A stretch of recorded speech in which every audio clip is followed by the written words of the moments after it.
అయ్యా మీ పేరేంటి? నా పేరు రవిప్రసాద్. రవిప్రసాద్.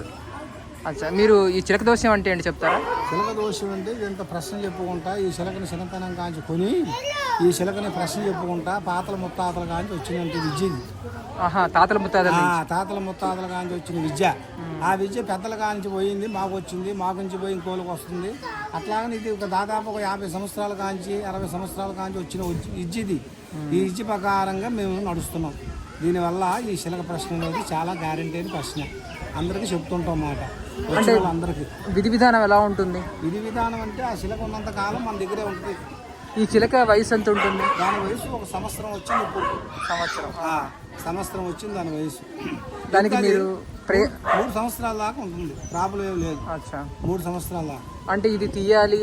అవి ఏంటవి? అవి జ్యోతిష్యం చెప్పే రేఖలు, జ్యోతిష్య రేఖలు అంటారు. జ్యోతిష్య రేఖలు అవి కూడా తాతల ముత్తాతల కాంచి రాసింది కాలజ్ఞానం. ఇది కాలజ్ఞానం. అది కాలజ్ఞానం.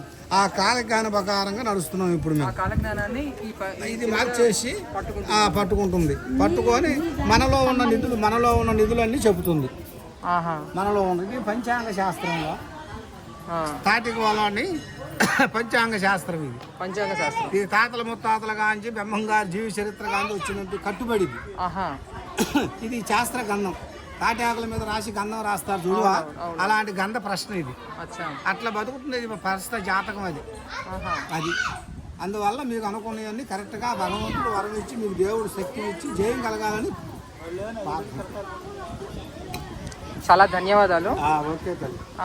ఈ చిలకకి మీరు ఎలాగ ట్రైనింగ్ ఇస్తారు ఏమన్నా? అది వేరే వాళ్ళు ట్రైనింగ్ ఇస్తారు, మేము కొనుక్కుంటాం. ట్రైనింగ్ ఇస్తారు, దానికి మన సిద్ధాంత ప్రకారంగా ఉంటుంది. దాని సిద్ధాంతం చెప్తేగా తాతల పోతల పెద్ద పెద్దోళ్ళు చదువు